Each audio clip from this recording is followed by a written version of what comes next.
The villagers of Ome sat in despair as they had done for generations. The village of Ome was not a place where people thrived. No matter how far they traveled, how hard they worked, or how much they prayed, they always returned with empty hands, their spirits crushed. Poverty clung to the people like a second skin, and their faces bore the weight of endless suffering. Yet, at the heart of the village stood a magnificent sight, a towering tree that defied every explanation. While the land was parched and barren, the tree was lush, its branches heavy with emerald green leaves that swayed even when there was no wind. It was a sight to behold. No one knew how the tree came about, but it had been like that for generations. To some, the tree was a source of pride, a mysterious protector. To others, it was a haunting reminder of the village plight, casting a long shadow over their lives. For decades, the people had tried to cut down the tree, fearing it might have a link to their suffering, but they had never succeeded. Anyone who tries to cut the tree dies mysteriously. The villagers whispered that the tree's roots ran deeper than the earth. It was connected to something ancient, something evil. In the village stood a church. While some people needed change and attended in hope of clinging to God, others in the village believed that there was no God. The village church, humble and weather-worn, had seen 21 pastors come and go in the last 1 year. Each one arrived with fire in their hearts, determined to break the village free from its mysterious curse. But without any exception, they all failed. Some fled after unspeakable terrors came to them in the night. Others met untimely deaths. Joshua was unlike the others. He was born in Ome, but he was taken away from the village by his mother when he was just 3 years old. She had fled the village in the dead of night after sensing something sinister lurking in its heart. Joshua grew up far away, in a bustling town where he found his calling as a pastor. Despite his success and the peace he had found, tales of his birthplace haunted him. Every story of suffering, every whispered rumor of despair, fueled a burning desire to return and free his people from whatever held them captive. When Joshua finally arrived in Ome, the villagers were hesitant to welcome him. They had seen too many pastors come and fell, too many hopes crushed. Still, there was something different about him.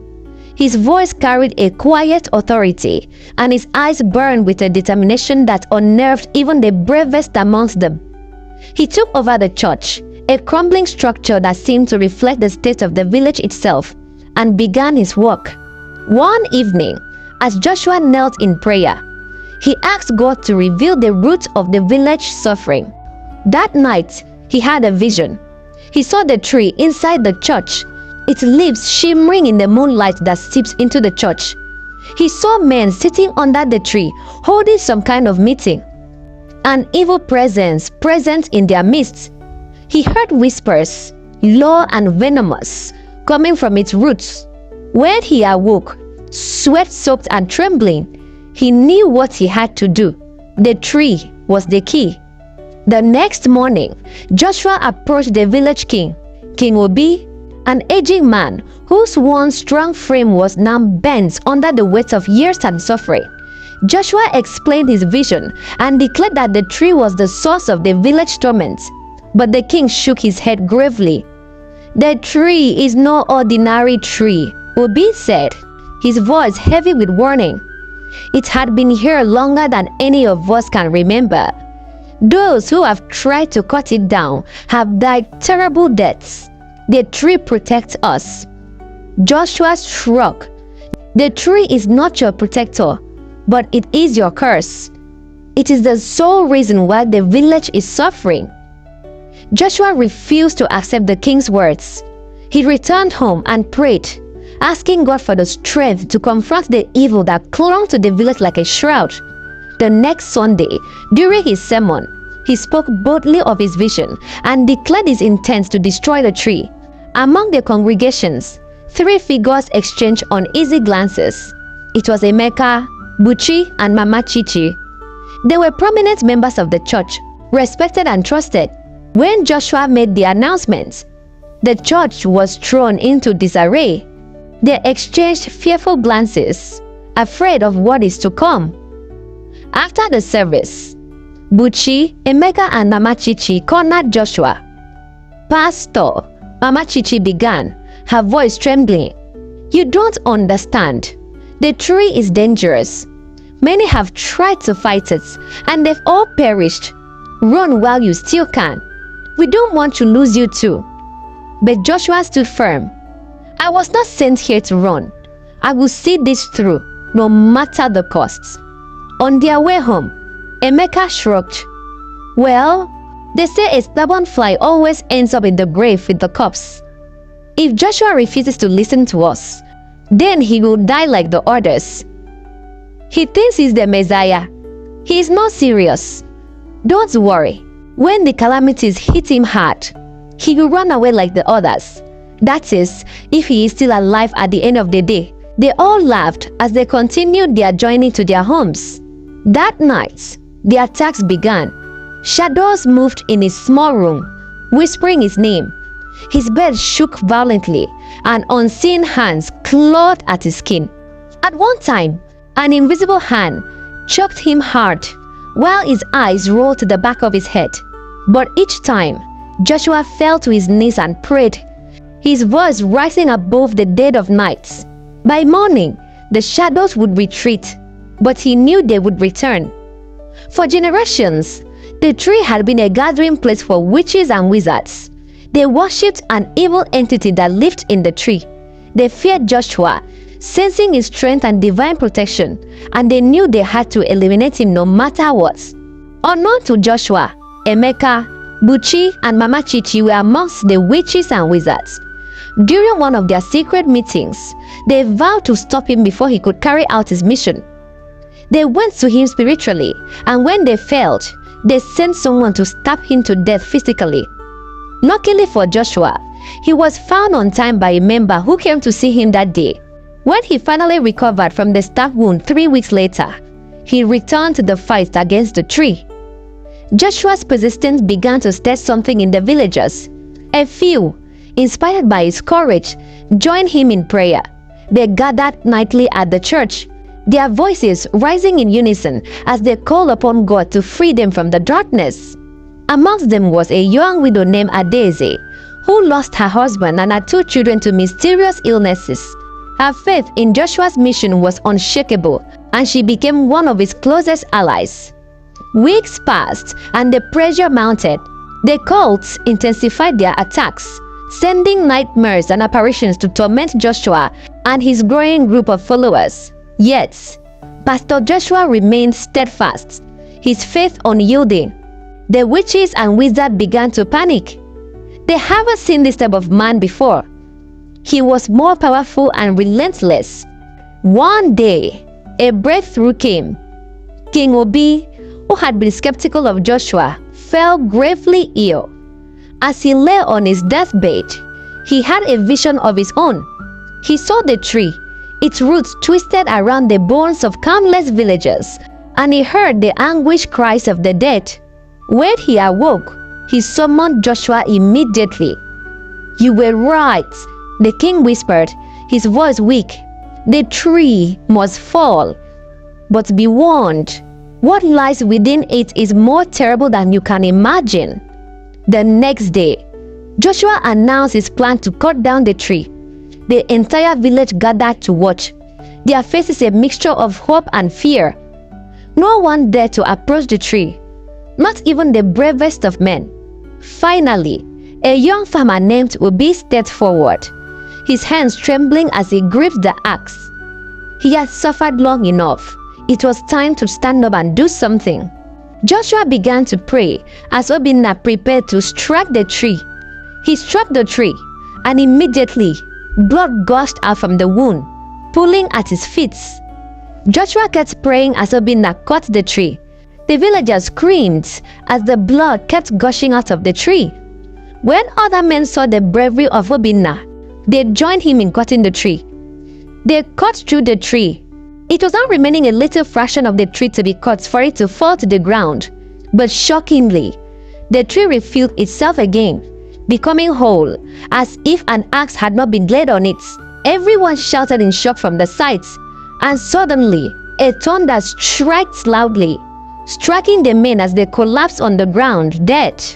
Their bodies contorted in unnatural angles. Joshua stepped forward, removing his shirt and clutching the axe. He began to pray, his voice steady and commanding. As he struck the tree screamed, a high piercing sound that chilled the blood of everyone who heard it. Blow after blow, Joshua fought against the tree's unnatural strength. Each time it healed itself, it struck again, his prayers growing louder and more desperate. The axe began to eat through the tree, and finally, with one last swing, Joshua shouted, "The blood of Jesus!" The axe sank deep into the tree, and it let out a final agonizing wail before toppling to the ground. Immediately the tree fell to the ground. The villagers let out a deafening scream of victory. Finally, the tree was down. When Joshua laid his hand on the fallen tree, he had a vision.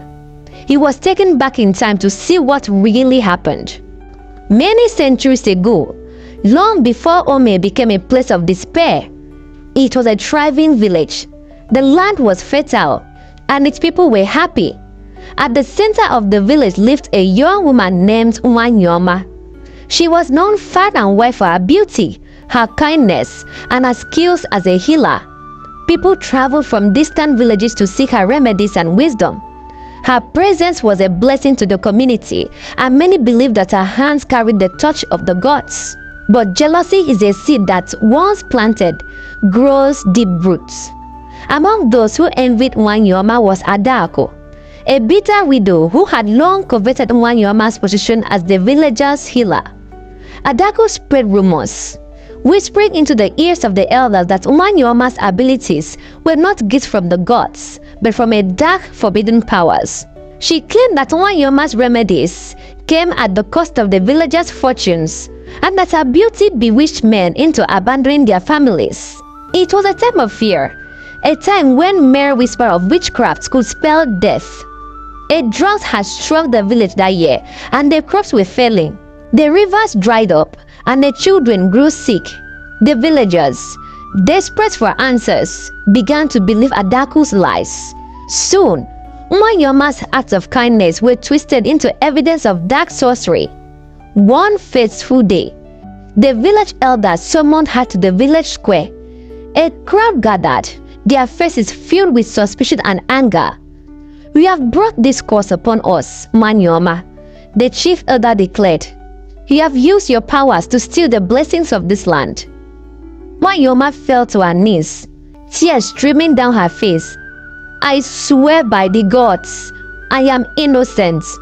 I have done nothing but help this village." But her pleas fell on deaf ears. The crowd demanded justice, their fear and frustration fueling their rage.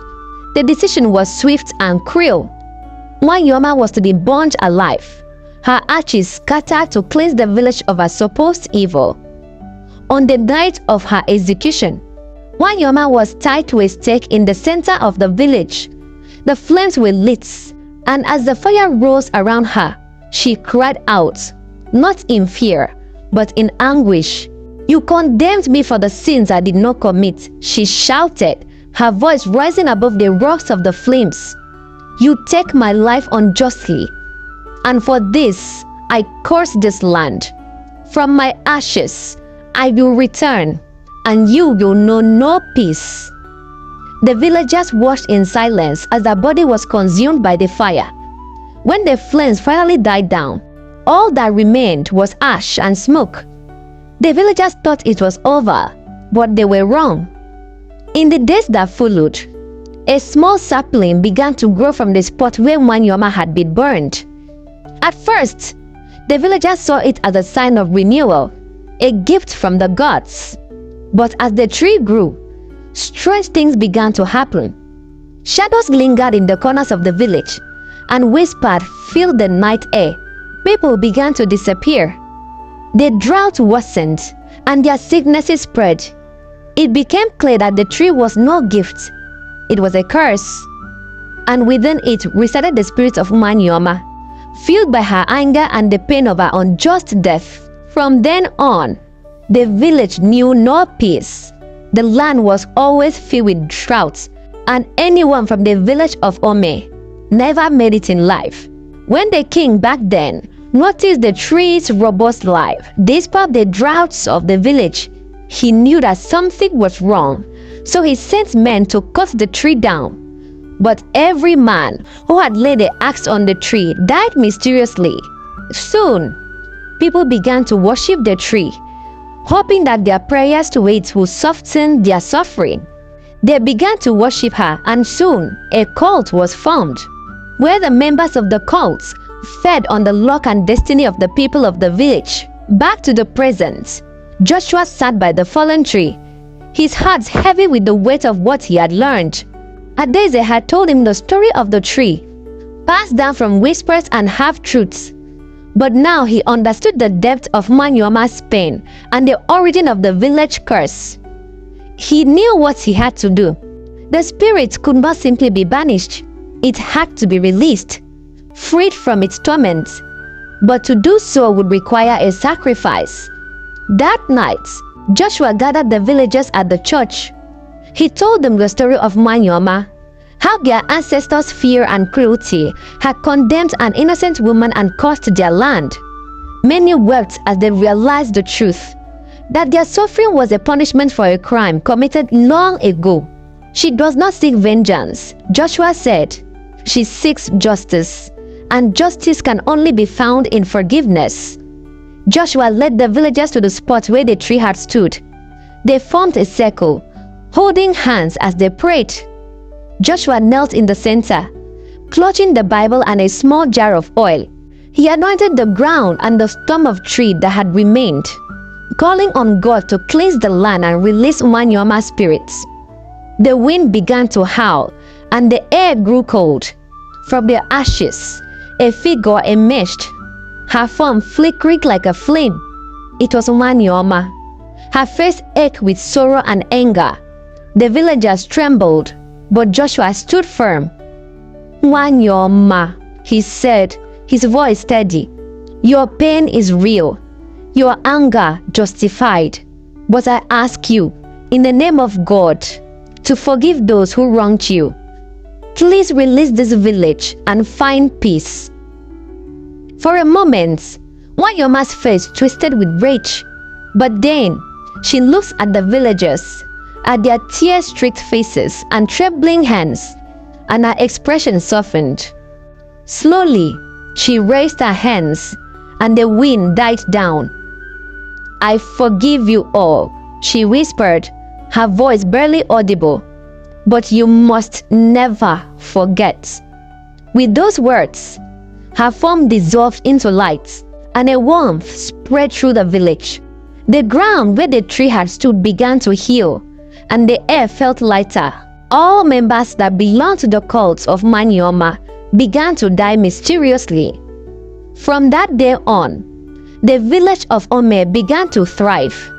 The land began fertile again, and the villagers prospered. But they never forgot Nwayioma. At the site of the tree, they built a small shrine, a place of remembrance and reflection, a reminder of the cost of fear and the power of forgiveness. As for Joshua, he stayed in Ome, guiding the villagers in faith and rebuilding the community. His courage and faith had not only broken the curse, but had also healed the hearts of the people, bringing them closer to God and to each other. And though the spirit of Nwayioma was gone, her story lived on, a testament to the power of truth, justice, and redemption. Thank you so much for watching today's story. If you watched to this point, then please remember to subscribe, like, and share to your friends. Thank you so much, and see you in my next one.